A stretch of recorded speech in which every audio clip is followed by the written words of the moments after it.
Já até esqueci o que é Mac. Isso é bom, né?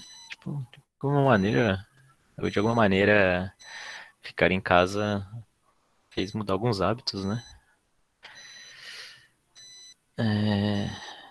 Beleza, então a Tayla. Esperar mais 3 minutinhos, se quiser a gente pode ter um papo. Vocês ficaram com alguma dúvida da aula passada aqui? Eu até coloquei o slide inicial aqui. Vou aproveitar esses 2 minutinhos que aguardando. Só vou recapitular mais ou menos o que a gente falou então. Foi uma aula meio corrida, né? Então, basicamente, a gente iniciou falando com célula, a gente disse um pouco ali sobre ela ser uma unidade bem minúscula ali, compondo em diversos tecidos. Aí a gente classificou elas em eucariontes, procariontes. Falamos da sua membrana, falamos como que funciona a estrutura dela, a composição, sobre o modelo mosaico. Falamos sobre ali o que contém na membrana. Importante, a gente falou sobre transporte, né? Passivo, ativo, e a gente mostrou alguns desenhos, né? Para poder ilustrar. Aí a gente começou a falar sobre. A gente falou aqui um pouco sobre as macromoléculas, né? Como que elas entram na célula, né? Através da membrana, que não é por esses processos de transporte ativo e passivo, né? A gente disse que pode ser endocitose, quando é do extracelular para o intracelular, e quando é do intracelular para o extracelular é exocitose. Aí a gente entrou no citoplasma, falamos sobre citosol, falamos sobre as organelas, dizemos mais ou menos, pontuamos, né, o que cada uma faz aqui. Lembrando que esses slides eu coloquei lá no Moodle, tá bom? Não sei se vocês já entraram lá. Movimentos, como que a célula se move, né? A gente falou que ela pode se mover dentro dela, pode ter um movimento, né? Que é movimentos citoplasmáticos, né? E o ameboide é aquele que você desloca a célula inteira, né? Tipo, a célula inteira se move dentro do meio intracelular. Ela muda de posição. Aí esse movimento é ameboide. E isso acontece devido a, lembra lá que é pelo citoesqueleto, que agarra lá e ele mantém essa estrutura firme e aí vai movimentando. E a gente fechou a aula, foi aqui, né? A última coisa que a gente falou foi isso. E aí vamos iniciar hoje então falando sobre o núcleo, para finalizar então o que era proposto nas 2 primeiras semanas, que a gente iniciou atrasado, e aí hoje eu vou para outros slides daqui a pouco, tá bom? É, Tem duas Tayla mesmo? São duas pessoas diferentes? Com o mesmo nome? Coincidência. Então vamos lá. Deixa eu ver quem está presente aqui. A gente tem as duas Tayla, Leonardo. Tinha mais uma pessoa aqui. Cadê? Acho que ela deve ter saído, a Carol. Vamos ver se ela volta. Mas tá, vamos iniciar então falando sobre o núcleo. É, Então vamos lá. Bem, o núcleo celular a gente disse ali que ele está dentro das células eucariontes, né? A procariontes não tem o núcleo protegendo o seu material genético. E isso é importante a gente frisar. Isso foi discutido lá no início da outra aula. E então, assim, o núcleo basicamente ele é uma estrutura que serve de escudo, serve de um filtro ali, porque ele consegue controlar a passagem dos RNAs para poder ir lá e copiar o material genético e ter acesso ao gene. E então ele está ali nas células eucariontes de forma bem importante e bem participativa, né? E como que é composto, né, o núcleo, né? O que tem no núcleo, né? O núcleo, tem uma curiosidade, eu vou mostrar aqui para vocês, acho que vai ser bacana. Aqui tem um slide que ele fala um pouco sobre a estrutura do núcleo, tá bom? O núcleo, ele apresenta, quando a gente olha no microscópio, ele apresenta um formato meio redondo, né, ou um pouquinho alongado. Ele tem essa formação. E eu tenho aqui para mostrar de exemplo para vocês, inclusive uma lâmina de microscópio mesmo aí, eu te mostro para vocês no finalzinho como que a gente vê um núcleo. Só deixa eu ver aqui que eu não tô me vendo aqui, tá meio travado. Só deixa eu ver aqui se volta. Às vezes ficar ruim. É isso que eu tô falando comigo mesmo.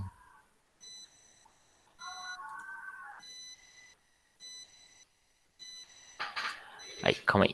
Vocês estão me escutando normal? Tudo bem, né? O áudio. Sim, sim. Sim, sim.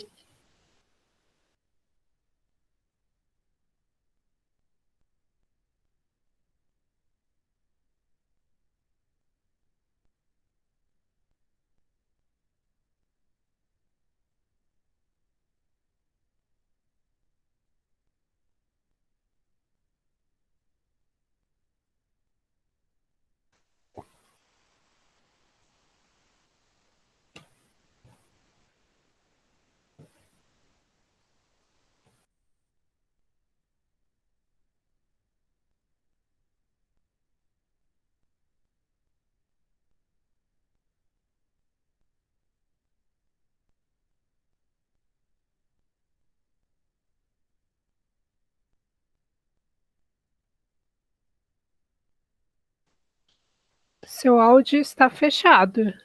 Não sei se. Ele fechou faz tempo? Agora. Ah, agora abriu. Tá. Tá, vou começar de novo. Então, aqui. Deixa eu voltar aqui o slide. Ai, vamos voltar. Aqui eu tava falando sobre o núcleo ser arredondado e alongado. Vocês pegaram essa explicação? Tudo bem? Eu vou mostrar para vocês daqui a pouco uma lâmina real para vocês verem como que é isso em microscópio. E aí aqui eu estava falando sobre os componentes do núcleo celular. Então, o núcleo ele tem uma apresentação, um esquema, né, tipo um modelinho que ele é arredondado assim. Ele tem aqui algumas ilustrações que mostram os ribossomos que permeiam aqui e ficam em volta do núcleo lá dentro da célula. Ele tem algumas espécies de poro, que é onde que faz, às vezes, a passagem de algumas substâncias aqui. E aí, dentro do núcleo, a gente tem essa estrutura aqui, né? Ele é muito parecido com a célula quando a gente fala em quesitos de estruturas, né? Então, ele tem como se fosse uma membrana, ele tem o nucleoplasma, que é similar ao citoplasma, né? Ele tem a cromatina, que é onde está localizado o material genético, onde está o DNA lá, e aqui dentro ele tem um condensado que chama nucleolo. Tudo bem? Aqui no próximo slide a gente fala um pouquinho sobre essa parte de forma de texto, e aí vocês podem consultar com um pouquinho mais de paciência. E aí aqui é importante a gente falar, né, sobre essa estrutura, né, de 20 nanômetros a 40 nanômetros, só vocês têm dimensão da pequenez que é, né, tão microscópico que é esse tamanho do núcleo. Aqui tá a mesma coisa para o nucleoplasma, para o nucleolo, tudo bem? Eu deixei alguns textos aqui só com a explicação, basicamente, do que estão envolvidos, né, para a gente não perder muito tempo com essa aula, para a gente iniciar o conteúdo da aula de hoje, necessariamente. E aqui essa referência para vocês consultarem.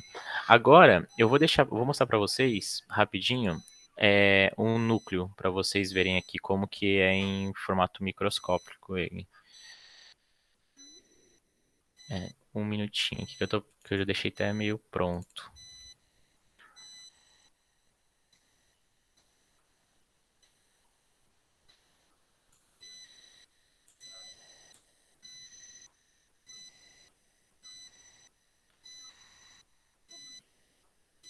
Vou compartilhar aqui com vocês.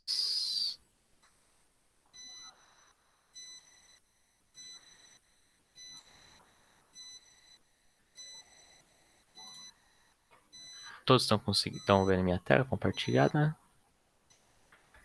Sim. Sim? Então, ó, só para vocês terem uma curiosidade, isso aqui é uma foto em microscópio eletrônico. Aqui eu tô com uma lente de aumento de 40 vezes, né? E então, né, seria um zoom físico, né, de 40 vezes. Eu não estou usando aqui nenhum zoom digital, né, para a gente poder fazer isso aqui, né? Eu tô com a foto tamanho original. Por curiosidade, essa parte do tecido aqui, tá vendo que ela tem esse formato nessa direção aqui?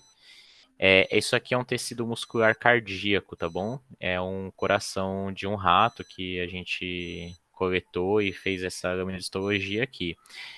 Tá vendo esse formato aqui dessa pecinha meio roxa, que ela é alongada, né, ó? Ela tem esse formato meio alongado. Todas essas estruturas aqui, ó, que são alongadas, são núcleos, tudo bem? Então, assim, ó, cada um desses aqui são núcleos. Né? Então, só por curiosidade, para vocês verem como que isso aqui é representado, né, de maneira física, como que a gente vê isso em microscópio. Se eu não tivesse tirado a foto, eu estaria vendo isso daqui da mesma maneira, tá bom? Olhando lá na lente. Agora vamos para a outra apresentação.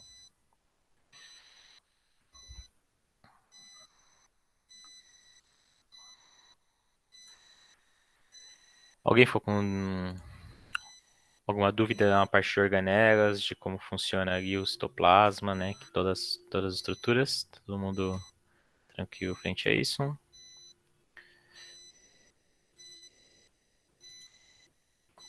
Então agora a gente vai entrar nessa parte de bioquímica, que é um conteúdo que ele mistura um pouquinho de química, biologia e física, tudo bem? Mas de forma bem básica, é mais para a gente entender algumas estruturas e a importância dela no organismo. Então a gente vai iniciar um pouco da explicação sobre água, né? Basicamente, a água é um dos principais fatores para a existência da vida, de qualquer tipo de vida que a gente esteja pontuando, tudo bem? Por que ela tem uma característica tão importante assim? Bem, ela representa 70% da superfície do planeta e equivale a 75% da nossa massa corporal. Então, embora a gente tenha aqui estruturas físicas como osso, músculo, né, tem os nossos órgãos, boa parte desse conteúdo aí é permeado por água, né? E as suas características que fazem ela ser tão importante algumas coisas químicas que ela tem por mero acaso do destino do universo, e então ela está presente aí em todos os organismos, tudo bem? Então ela é polar, é um solvente universal, ela é uma reguladora térmica, né? Ela consegue regular a temperatura de um corpo. As características físicas dela, por exemplo, o ponto de ebulição, de passagem de um estado para o outro, também ajuda bastante nas condições para a existência de vida no nosso planeta, tudo bem? Considerando, por exemplo, o quanto que a gente retém de calor, quanto que a nossa atmosfera consegue filtrar e reter, e dos componentes químicos que apresentes aqui, tá bom? E por que a gente fala muito disso, né? Aqui explicando um pouquinho, né, sobre cada coisa. Uma coisa curiosa também é a tensão superficial dela. Não sei se vocês já perceberam, mas que a água ela apresenta essa característica aqui, ó, de você, quando você enche um copo e ele fica bem no limite, ele parece, né, que vai transbordar, só que ele não transborda. Ou quando você vê, por exemplo, alguns animais que eles são leves o suficientes e eles ficam, né, sobre a água. Isso aqui é uma característica física da água, né, que é a força de tensão que ela tem, né, de coesão.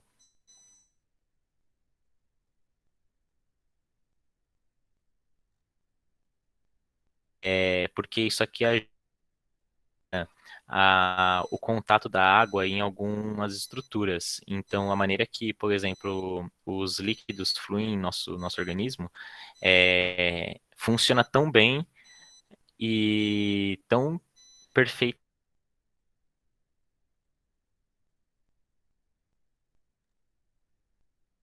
que às vezes podem permear aí algumas perguntas de vestibular. Então, quando a gente vai falar aqui então dessa estrutura bioquímica, a gente começa falando sobre substâncias inorgânicas. Não sei se vocês já tiveram isso em química ou se vocês lembram em algum momento de ter passado por esse conteúdo.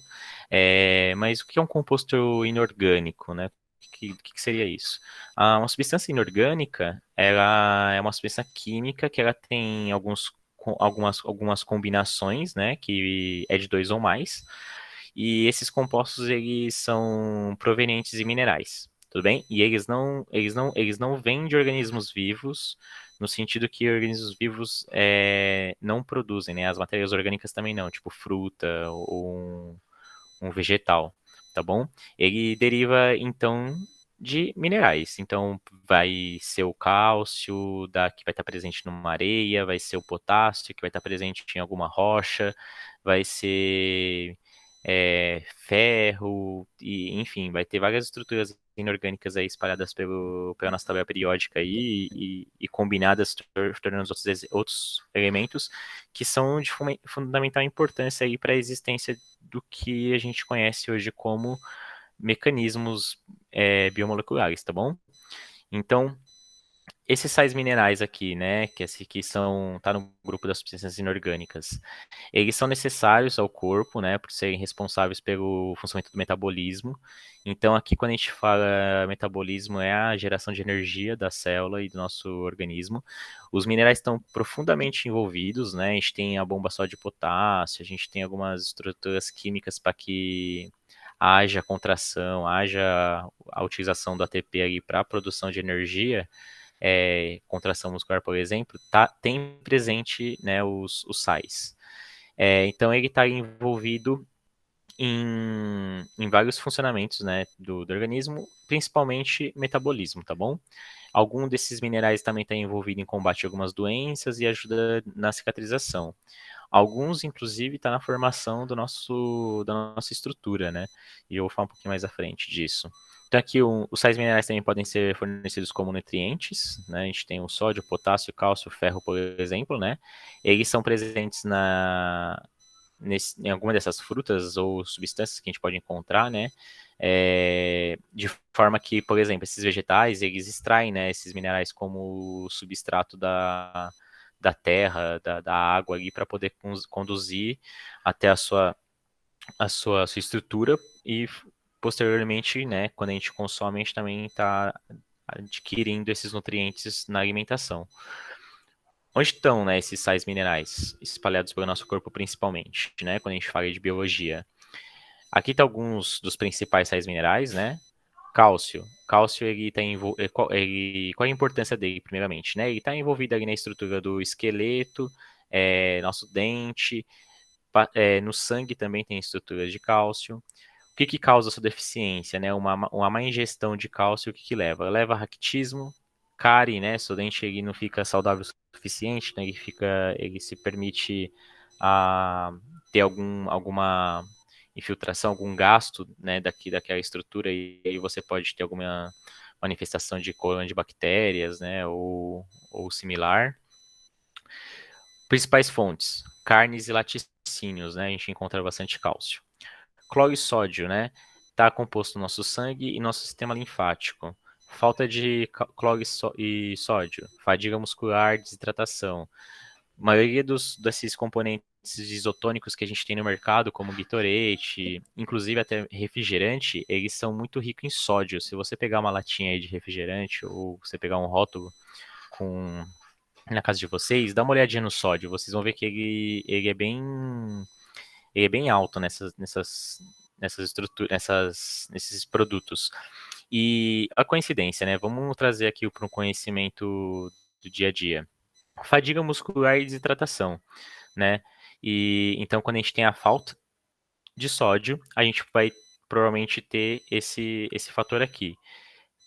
Consequentemente, quando a gente está em uma atividade física, né, recomenda-se para a gente um Gatorade ou coisa do tipo.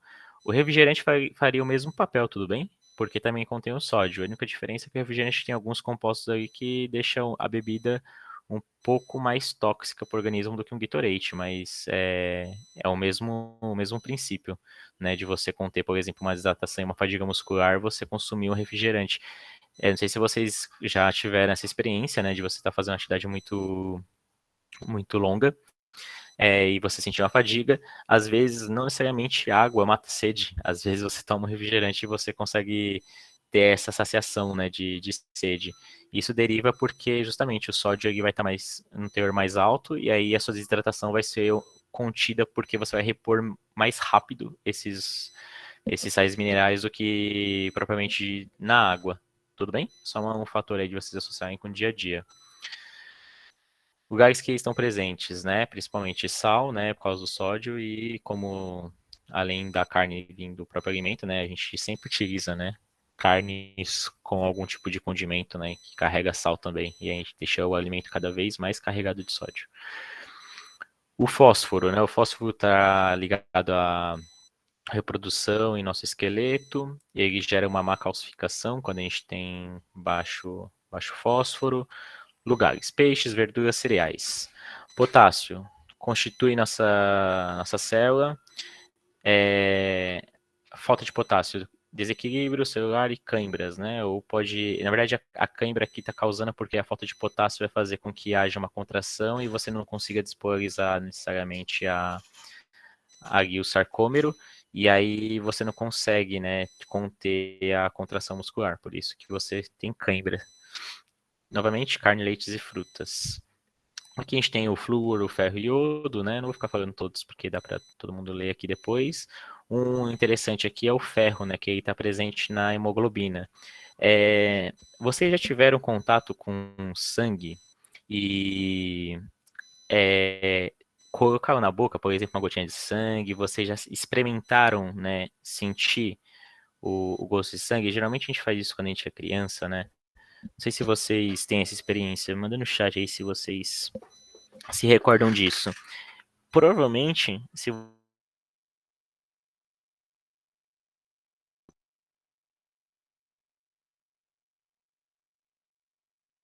Calma aí que eu fiquei mutado. Voltei. Se vocês tiverem contato com isso, com sangue, vocês vão ter. Vocês vão provavelmente. Vocês estão me escutando?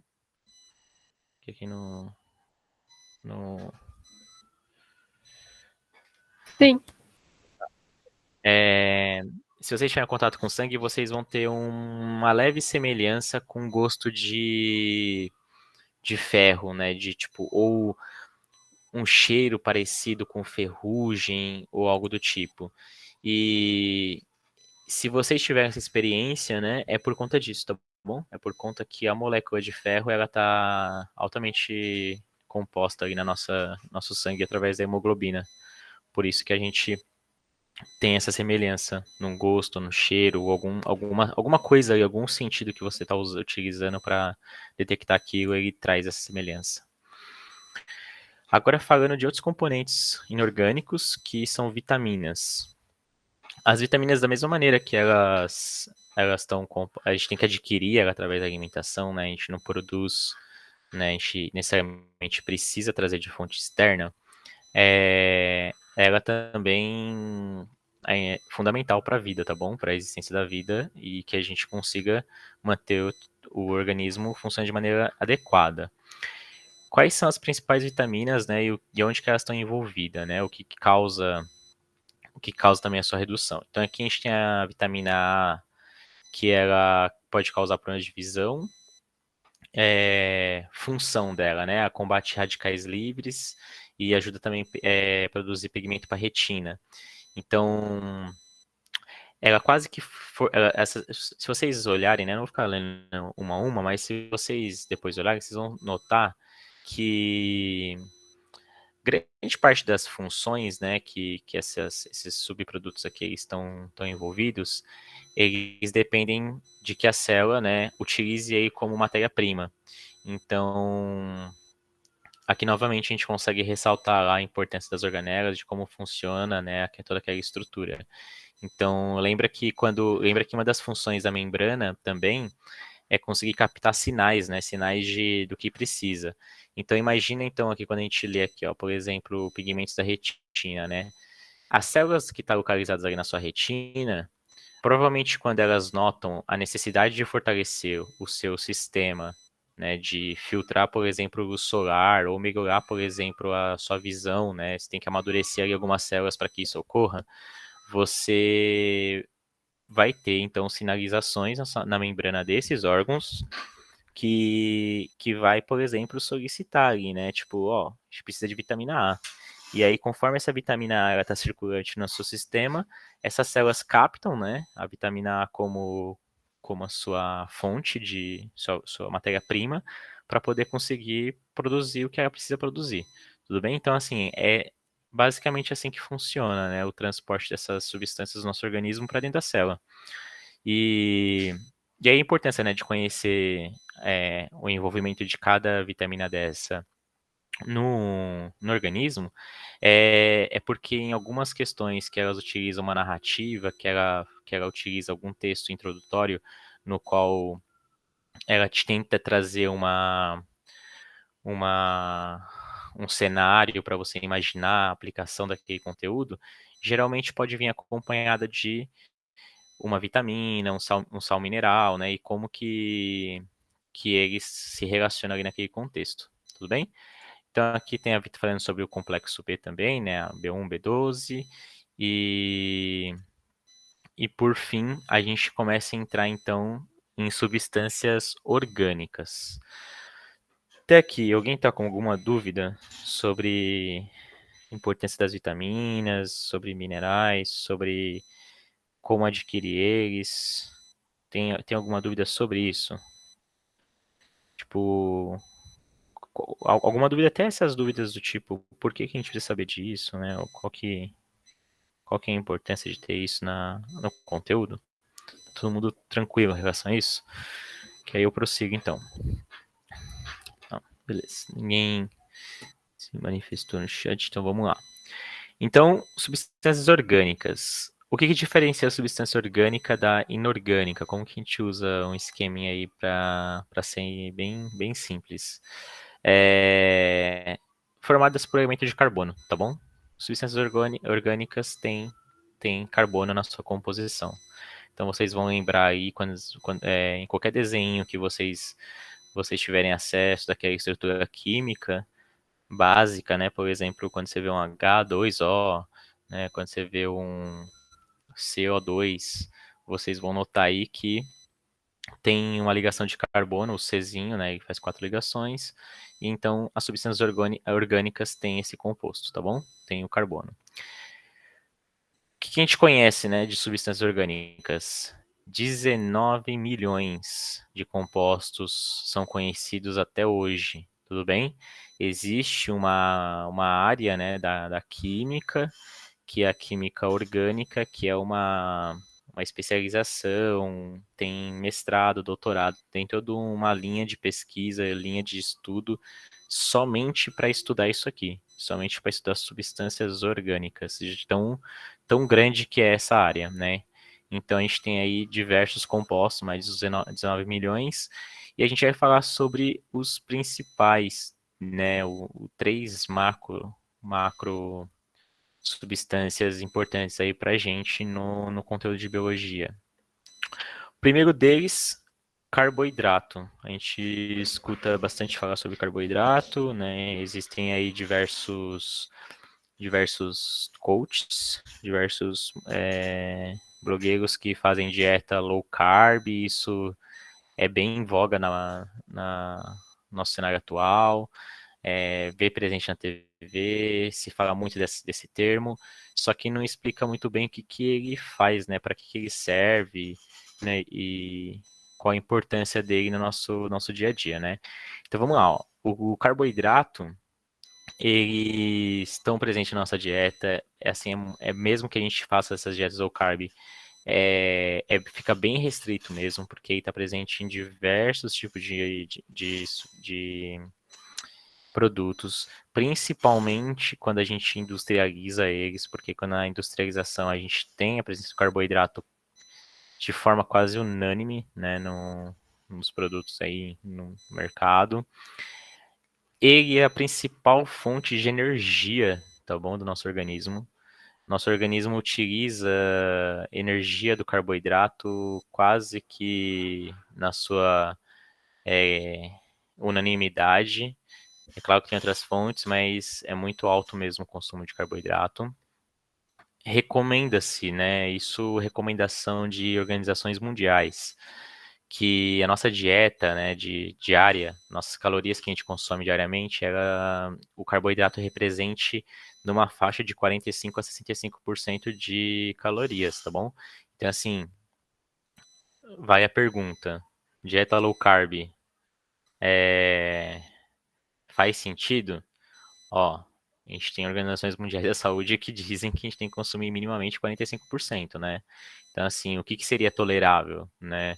Talvez um atleta, talvez alguma pessoa com uma restrição muito peculiar, talvez alguma pessoa em algum processo que tem um acompanhamento médico bem certinho, pode consumir 20%? Talvez, né? Individualmente a gente talvez possa ter esses cenários. É, mas uma população geral seria ideal? Ó, meio perigoso, tá bom? Então isso é uma questão que fica legal pra gente discutir.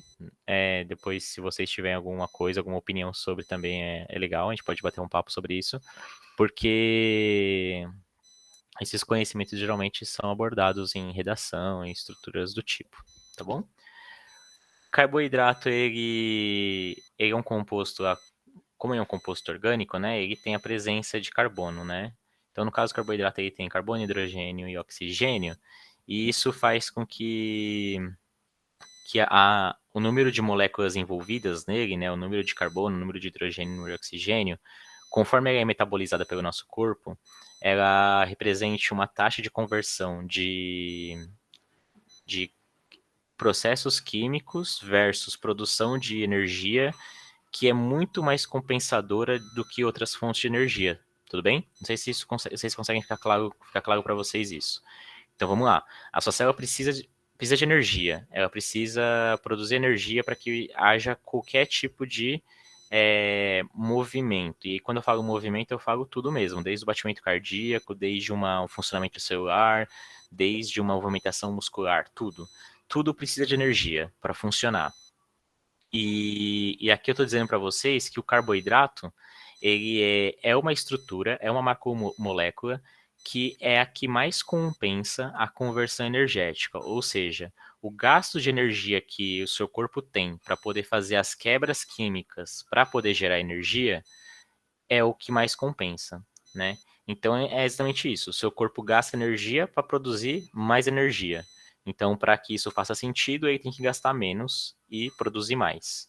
Tudo bem? Funciona como qualquer balanço de caixa aí, qualquer final de mês para todo mundo. Se você fechar o seu mês no vermelho, significa que você gastou mais do que você ganhou. Então, pensa isso em energia. Pensa como que ficaria um corpo que ele precisa de energia para sobreviver, se ele ficasse em déficit. Provavelmente ele ia ficar cansado, ele ia ficar exausto, ele ia ficar fadigado, ele não ia conseguir mais desempenhar a função que ele foi feito para desempenhar, o que ele está acostumado a desempenhar. Isso aqui provavelmente pode estar envolvido com a energia, né? Talvez você esteja gastando mais energia do que consumindo. E aí, novamente, a gente faz a ponte de ligação lá com a redução, né, do carboidrato na nossa alimentação. Tudo bem? Alguma dúvida sobre isso? Como que é, né, o carboidrato em estrutura química? Se tiver alguma dúvida, pode mandar no chat, tá bom? Como que é o carboidrato, então, na sua estrutura química aqui, né? Ele é classificado aqui como ou ele é monossacarídeo, ou ele é um disacarídeo, ou ele é um polissacarídeo, né? O que diferencia esses aqui?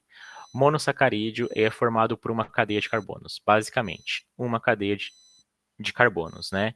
O que a gente tem então aqui? A gente tem um exemplo de ribose, né, que está no RNA e da dexorribose, né, que também constitui o RNA. A gente tem um exemplo aqui com 6 carbonos, que são as exoses, que são a glicose e a frutose, que são os monossacarídicos ou os carboidratos, né, mais simples que a gente tem. Os que têm menos ligação química, né? A gente tem a glicose e a frutose. Pelo próprio nome diz, né? Frutose, por exemplo, é o açúcar, então. Só para ficar claro, quando a gente fala açúcar ou carboidrato, eles são sinônimos, tá bom? Então, aqui o açúcar mais simples que a gente tem, ele tem esse nome frutose, ele se assemelha muito com o nome de fruta, justamente porque é o que está mais presente nas frutas. Tranquilo? frutose e glicose, são os mais simples. A gente tem aqui os disacarídicos que eles já são formados por mais de uma cadeia de carbono, e aí ele fica um pouquinho mais complexo, né? No caso da lactose, a gente tem a junção, né, de uma glicose com uma galactose. Quando a gente fala de sacarose, a gente tem uma junção de glicose com frutose e uma maltose, que é uma glicose mais uma glicose. Tudo bem? É quando essas moléculas se juntam, elas formam os disacarídeos.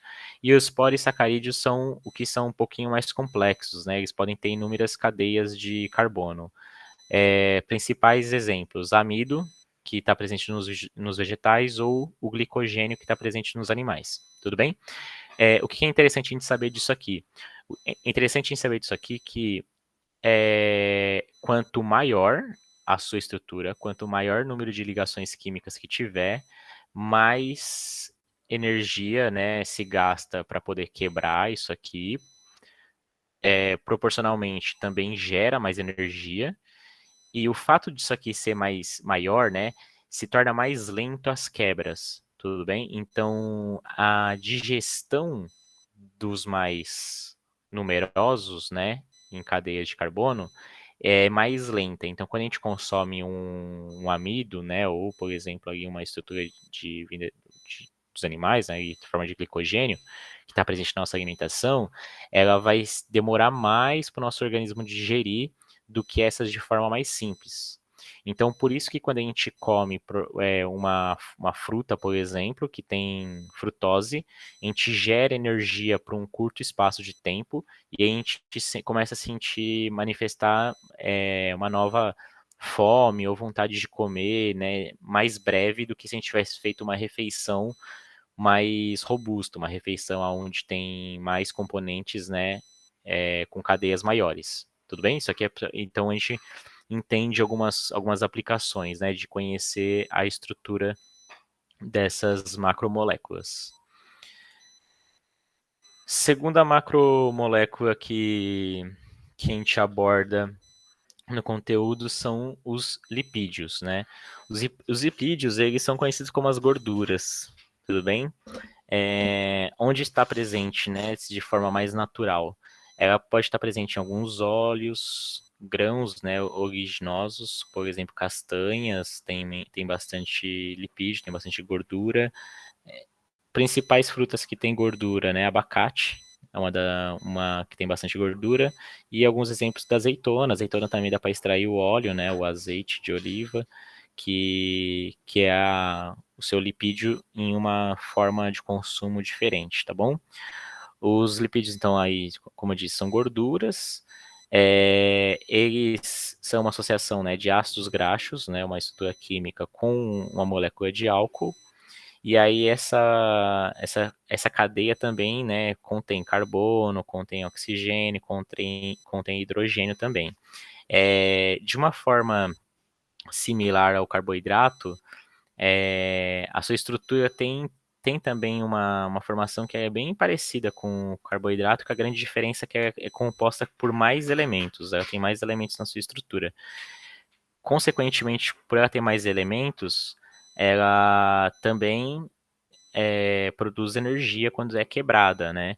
Só que a sua conversão de energia versus ao que gasta de energia já não é tão compensatória quanto o do carboidrato. Por isso que o nosso organismo, tendenciosamente, né, de forma natural e orgânica, ele faz a quebra preferencial do carboidrato do que o lipídio, tudo bem? Do que a gordura. Características que a gente tem aqui do lipídio e algumas funções. Ele tem algumas características dentre as principais, né, ele é insolúvel em água, então a gente tem a famoso experimento de colocar um óleo num copo d'água, né, se tentar misturar água e óleo, isso é bem geral, né, isso acontece porque ele é insolúvel em água, né, ele não entra em contato, as moléculas são apolares ali, aí elas não se misturam. A reação química, né? Tem uma reação química que é importante pela presença do álcool, né?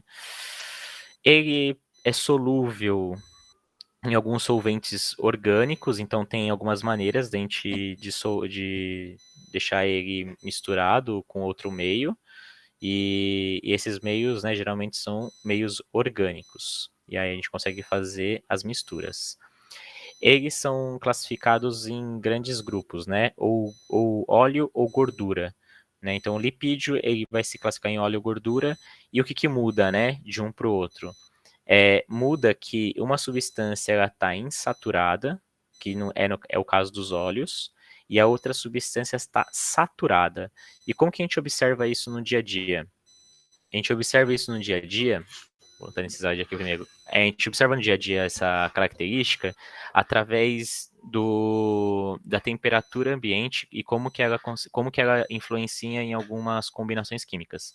Um exemplo que a gente pode dar com facilidade é a manteiga. Então, veja bem, a manteiga é um lipídio que ele está em forma de gordura, que está com a cadeia saturada. Então, ele apresenta aquela característica pastosa, apresenta aquela característica que é um pouquinho mais sólida. Quando a gente submete essa substância a um aumento de temperatura, a gente muda a formação das cadeias químicas que ela tem ali, das ligações. E aí, quando a gente muda essa estrutura, aquele conteúdo continua sendo um lipídio, só que agora a gente mudou a substância para uma cadeia insaturada. E aí, quando ela está numa forma insaturada, a gente tem a apresentação dela, né? Ela é visível em forma de óleo, né? Se a manteiga derretida, ela tem uma forma mais oleosa. O óleo de cozinha ou o azeite de oliva, ele tem uma formação química que, em temperatura ambiente, ele fica naquela formação líquida já. E quando ele está em uma temperatura mais baixa, ele pode apresentar uma apresentação mais sólida. E isso a gente vai ver em diversas gorduras, diversos lipídios espalhados aí pela alimentação. Por exemplo, quando você frita uma carne muito gordurosa, como bacon, ou algum similar, e ela esfria, né, a frigideira ali, você deixa, por exemplo, aquela panela na temperatura ambiente, você vê aquela formação daquela crosta. Aquela crosta ali é porque que é a cadeia de lipídio ali, ela diminuiu essa temperatura e conforme ela diminuiu essa temperatura, ela saturou as ligações químicas ali, então ela mudou a sua formação, a sua composição. Tudo bem? Funções no organismos dos lipídios, né? Reserva energética. Então, como que a gente pode observar isso na reserva energética? A gordura que é presente no nosso corpo, né? Então, quando a gente fala em gordura, eu falo mesmo de forma bem pragmática. Essa gordura que está, por exemplo, no nosso abdômen, que ela está presente em nossas coxas, nosso glúteo, nosso braço, essa gordura ela é uma reserva de energia para o nosso corpo. Então, basicamente, quando você está em uma situação de jejum muito prolongado, ou emergência, ou um gasto energético muito alto, porque você ou fez muito exercício, ou você está tendo uma compensação energética devido a um esforço prévio, o seu organismo, ele na falta de conseguir energia através do carboidrato, da alimentação, ele começa a recorrer a algumas outras fontes. Então, uma das fontes é a gordura que está localizada ali no nosso meio, que é a nossa reserva energética, tudo bem? Então, ela fornece ali energia, embora ela libere, né, aqui como diz no slide, 2 vezes mais energia que o carboidrato, né, quando oxidados, ela tem um alto consumo de energia, que como a gente disse aqui, como a gente falou um pouquinho antes agora, que não compensa tanto, por isso que ela é usada como primeira opção. Tudo bem? Então, quando a gente fala de reserva energética, a gente fala, por exemplo, dessa gordura que está aí localizada no nosso corpo e disponível aí quando ele precisar. Ela também serve como isolante térmico e físico. No caso de nós seres humanos, eu vou dar algum exemplo mais para frente, mas a gente observa em alguns outros animais, né? Então, por exemplo, o, um urso, né, quando ele vai hibernar, que ele faz antes de hibernar? Ele aumenta demais a sua alimentação, né? Ele começa a consumir muito mais do que antes, justamente para ele aumentar a sua reserva energética, porque ele vai engordar. E aí, por que ele faz isso? Porque engordando, ele aumenta o seu depósito de gordura, ele aumenta, né, a sua reserva energética, consequentemente, ele também aumenta o isolante térmico que a gordura tem como propriedade. E aí, quando ele está lá na caverna, quando ele encontra um abrigo e aí ele começa a hibernar no inverno, ele consegue passar vários meses dormindo sem que ele tenha sem que ele perda muita temperatura e acaba morrendo de hipotermia. Tudo bem? Então ela também está aí envolvida com isolante térmico. Exemplos no ser humano como isolante térmico. Vou dar um exemplo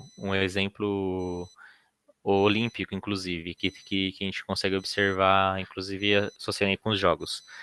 Em uma das provas que se tem, que é o triatlon, ou pode estar envolvido na maratona aquática, o atleta ele nada por muitos quilômetros, então ele fica muito tempo na água.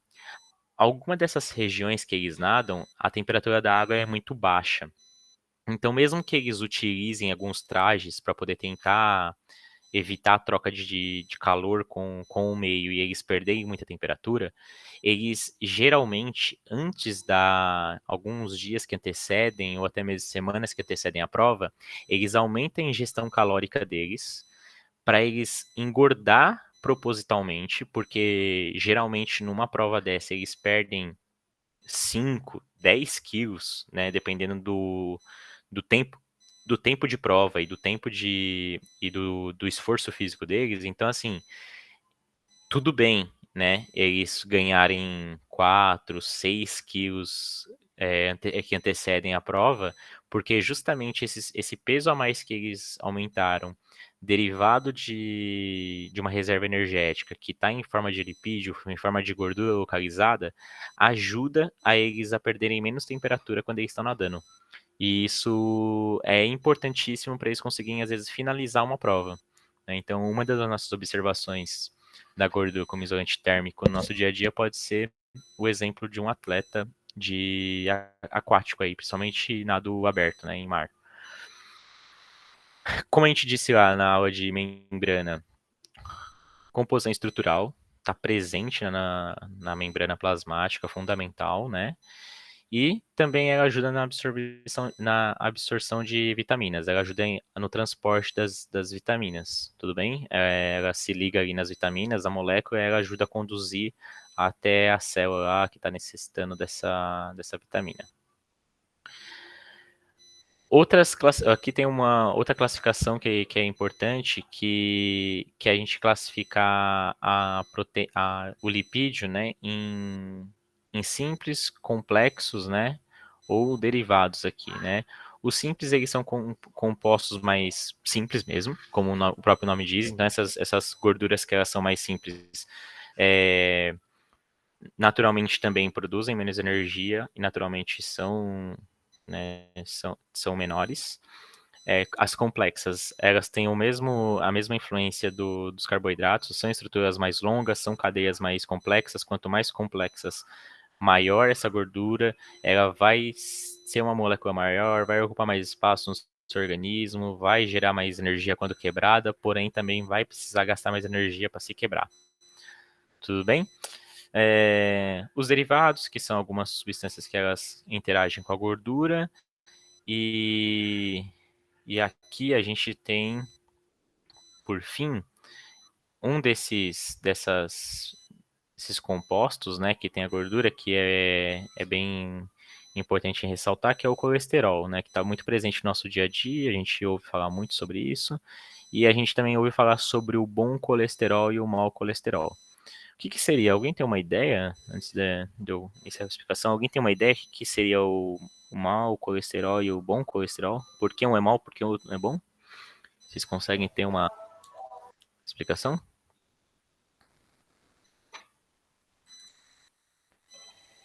Porque o significado da palavra é diferente e a quantidade do colesterol faz mal para a saúde, podendo alterar.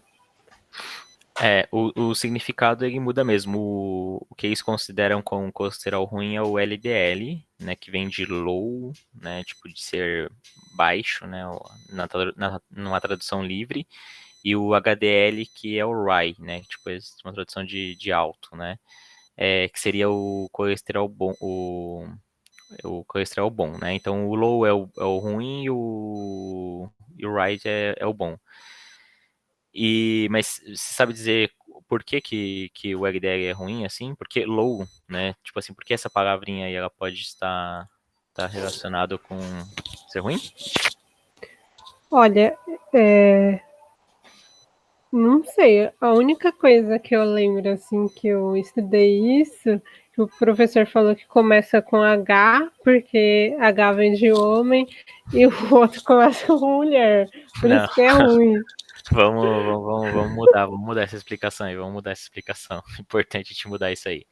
Eu queria que minha câmera estivesse funcionando para ser um pouco mais explicativo, mas eu vou tentar ilustrar aqui para vocês.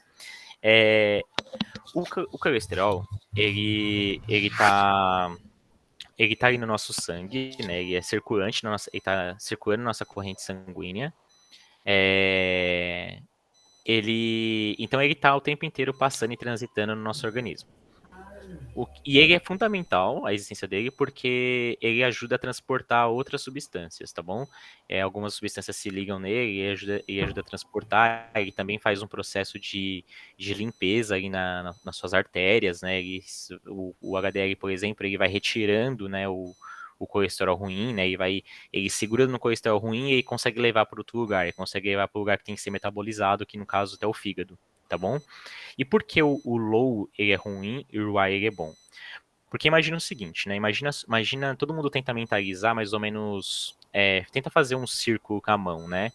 Tenta fazer um círculo com a mão e imagina que esse círculo é a visão do seu vaso, da sua artéria. O que acontece? As extremidades do seu círculo, né? A extremidade do seu círculo é a parede da sua artéria. O colesterol low, ele circula, né? O fato dele ser low é porque ele vem muito baixo, né? É meio que isso que tentam mimetizar com essa palavra em inglês. Ele vem muito baixo, ele vem muito rente à parede do vaso. Então, quando ele vem muito rente à parede do vaso, ele consegue se prender em qualquer tipo de restrição que aquele vaso tiver. Então imagine o seguinte, imagine que o vaso ele tá ali, né, e ele tá recebendo fluxo sanguíneo. Consequentemente, esse vaso pode ter pequenas ranhuras, pequenos machucadinhos que eles são reparados o tempo inteiro no seu organismo. Só que essas pequenas ranhurinhas, qualquer imperfeição que esteja no seu vaso, esse colesterol que ele está vindo muito próximo à parede, ele se agarra com mais facilidade, ele fica preso nessas ranhuras. E aí, quando ele vai ficando preso nessas ranhuras, ele vai acumulando, porque aí vai vindo mais Ah, colesterol atrás dele e eles vão formando um montinho ali, eles vão brincando de um pular em cima do outro. Então, conforme eles vão se acumulando naquele local onde começou a se prender algumas moléculas, eles começam a formar, então, uma aterosclerose. Ele começa a formar essa restrição na artéria, ele começa a calcificar, porque começa a ficar muito tempo naquela mesma posição, e aí, na calcificação, ele diminui o diâmetro da artéria, diminuindo o diâmetro da artéria, consequentemente, ele aumenta a pressão naquele local. O aumento da pressão naquele local pode gerar um trombo, pode gerar um entupimento de vaso, pode gerar um AVC, pode gerar um infarto do miocárdio.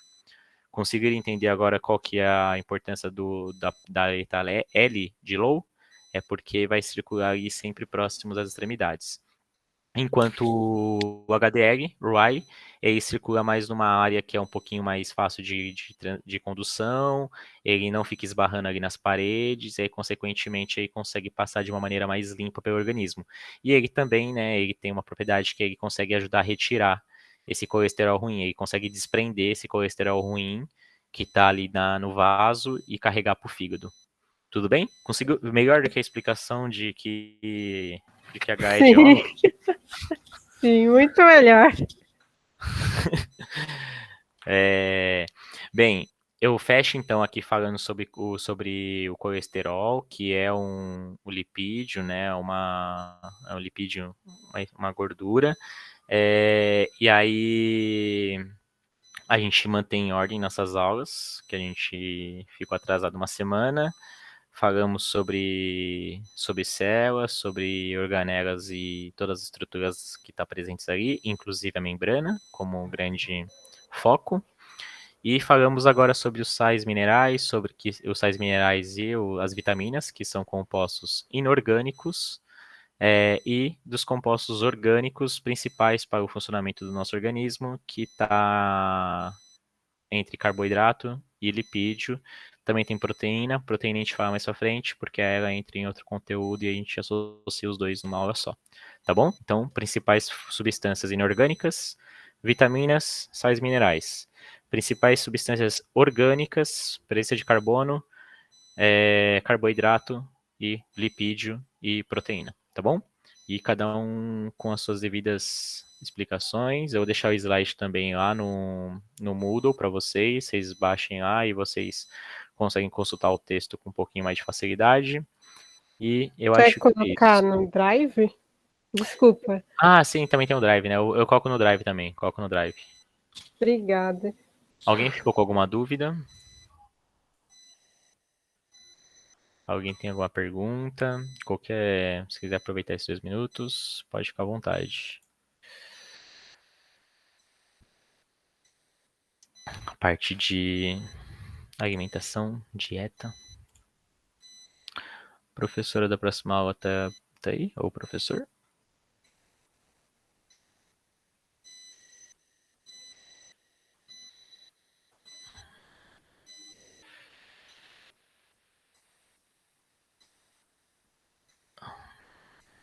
Bem, pessoal, boa noite.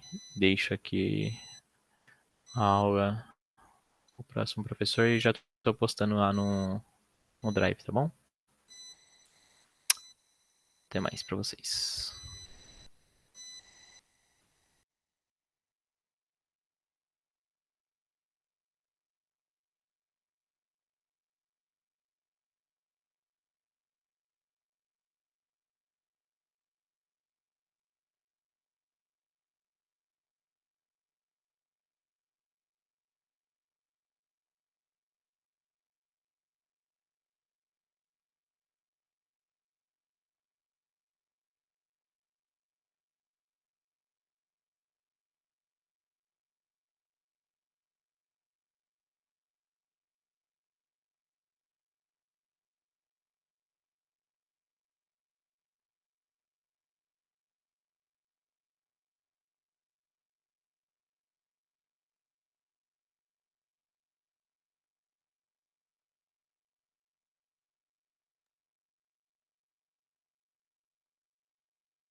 Só aproveitando que ainda iniciou outra aula, eu acabei de colocar, tá bom? Os slides da semana passada e de hoje, tá bom? Lá no Drive. Tá na semana 1, 2 e 3. O da semana 1 e 2 é o mesmo os slides, porque tá todas as aulas num arquivo só, tá bom? Então, na verdade, são dois arquivos. Só Ok, repetir lá, tá obrigada. bom? Beijo.